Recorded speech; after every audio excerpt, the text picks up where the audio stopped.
Ce dimanche, à la messe, on va entendre Abraham marchander avec Dieu pour une ville Sodome.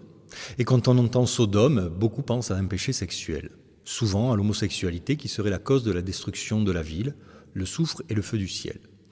Mais juger un récit ancien avec nos catégories d'aujourd'hui, c'est une erreur de raisonnement.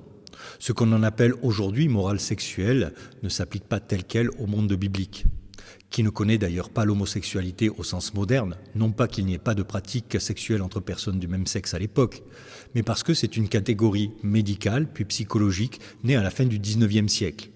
C'est donc complètement étranger à la pensée de l'époque, c'est un anachronisme. Alors, que dit vraiment la Bible ? Et pourquoi Sodome est-elle détruite ?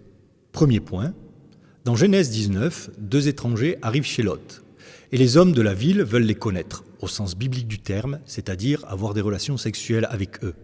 Le texte nous fait comprendre, c'est une tentative d'agression collective, une démonstration de pouvoir sur des hôtes vulnérables. Deuxième point, et trop souvent oublié, Lot propose à la place ses 2 filles. C'est choquant pour nous, et ça doit l'être. Mais pour comprendre, il faut changer de lunettes. Dans le monde antique, dans un monde un peu dangereux finalement, l'hospitalité est sacrée. L'étranger qui entre chez toi doit être protégé à tout prix, même au prix de l'impensable. C'est ce que montre ce geste de Lot. La trahison absolue de l'hospitalité par la ville est donc le péché de Sodome. Et ce récit n'est pas isolé. On trouve un double, quasiment mot pour mot, dans le livre des Juges au chapitre 19 et 20. Même structure, même violence. Et probablement, ce passage des Juges a influencé la rédaction de Genèse 19. Là encore, pour protéger un Lot, une femme est livrée et s'ensuit un massacre.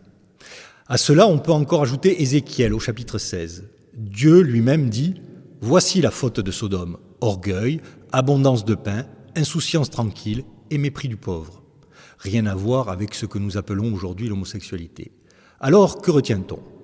Sodome, ce n'est pas d'abord une affaire de sexualité. C'est une ville qui prend le pouvoir par la peur, qui humilie l'étranger, qui refuse d'accueillir, qui profite en écrasant. Le scandale de Sodome, c'est la violence du groupe, c'est l'entorse à quelque chose de sacré dans un monde incertain, l'hospitalité, pas l'orientation de quelques-uns. Sodome, ce n'est pas ce que tu crois, ou pas seulement.